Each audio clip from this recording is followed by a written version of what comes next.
बड़ा शहर का काम है, 1 साल का आपका कार्यकाल आपने गिनाया, जो कुछ काम हुए उसमें पूरे शहरवासी आपके आभारी है। लेकिन इतने बड़े 1 साल के कार्यकाल में और आने वाले 1 साल के लिए भी आपने जो कुछ प्रस्तुत किया है उसके अंदर उदयपुर की झीलों को लेकर कुछ नहीं है, जबकि सबसे ज्यादा गंदी उदयपुर शहर की झीलें हैं।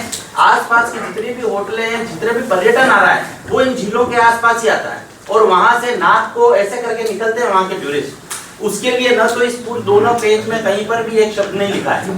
तो इन झीलों को सर इन गंदगी से मुक्त किया जाए, उसका एक बड़ा प्रस्ताव अगर आपकी तरफ से आता है और इन झीलें खूबसूरत होती है तो शहर और पर्यटन सबको सौगात मिलेगी।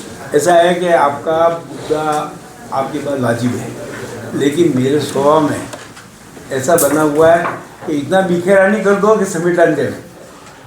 आप तो मैं जब देखो सीधी बात कहूँ, सीधी बात, मैं तो आप 5 पत्रकार मिल के पर्यटन वालों को बुला लूँगा, झील संरक्षण वालों को बुला लूँगा 15 दिन बाद। आप बताना निश्चित रूप से आप ही आपके जिम्मे ही सौंप रहा हूँ।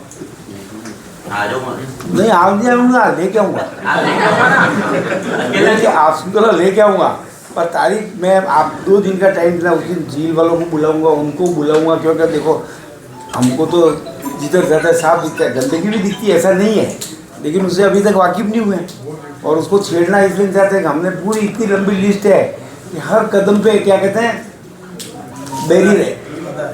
हाँ, अब आपको बताया हमारा यही रुक गया, कौन सा ये बोटल नेक पलटन मस्जिद रुकी और रख गई।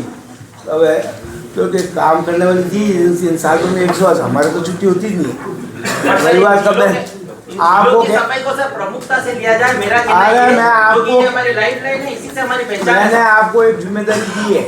अभी आपका फ़ोन नंबर दे देना, 15 दिन के अंदर जिस दिन भी प्रशासन का अनुकूल समय होगा एजेंसी का, उस दिन आपको आपके जो पत्रकार और झील संरक्षण वालों को बुलाऊंगा आपकी मौजूदगी में। अरे मेरा एक प्रश्न साहब, ये पानी की समस्या को लेकर L&T और स्मार्ट सिटी का एक एग्रीमेंट है कि हम 18 वार्डों में 24 घंटे पानी देंगे मिनरल वाटर जैसा, और ऐसा एग्रीमेंट है।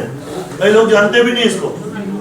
तो अब L&T के काम को 10 साल हो गए लगभग, तो वो 1 घंटा भी पानी कभी इस टाइम में तो ऐसा क्यों? और मैंने भी आपके साथ पार्षद था 4-5 साल, देखा कि स्मार्ट सिटी वाले किसी महापौर को और पार्षद को कभी जिंदगी में गांठते ही नहीं। आपने भी ये महसूस किया, कई सारे पार्षदों ने किया, नहीं मेरी बात पूरी नहीं हुई। तो ये 24 घंटे पानी कब आएगा, क्योंकि पैसे तो दे चुकी है सरकार। ऐसा है कि पानी की विकराल समस्या 3 महीने पहले थी। मैंने मंत्री जी के सामने, ये शोगालाल जी भी थे, दूसरे भी थे, इन सबको बैठा कर पूरा चार्ट इनको दिलवा दिया कि भाई इस समय पानी आएगा, इस समय आएगा, ऐसा होगा। अब ऐसा होगा, लेकिन उसके अंदर आपने देखा होगा कि अब उसका प्लेटफार्म तैयार हो रहा है। शोगालाल जी सुन रहे ना, क्या हो रहा है? 215 करोड़ में 215 करोड़ में प्लेटफार्म तैयार हो रहा है। अब जो पैसे दिए उसका क्या होगा फिर? अरे दिए तब देंगे। स्मार्ट सिटी पैसे उठा चुकी है करोड़ों रुपए उस काम के लिए। ये जो केशव नगर के 40 फीट रोड का काम, मास्टर प्लान की 2 सड़कें सेंक्शन है उधर। अरे मेरे प्रश्न का जवाब तो पूरा हो दो। अरे आपका तो एक काम करना शोगालाल जी, जैसे उनको जिम्मेदारी दी आपको देता हूँ कि स्मार्ट सिटी के सभी अधिकारियों को मैं आपके सामने बुला लूँगा। क्यों मेरे पास 2 महीने में एक फ़ोन नहीं आया, पानी की समस्या का एक फ़ोन नहीं आया, और आप मेरे को बोल सकते हो सर सीवरेज का पानी आ रहा है L&T में तो।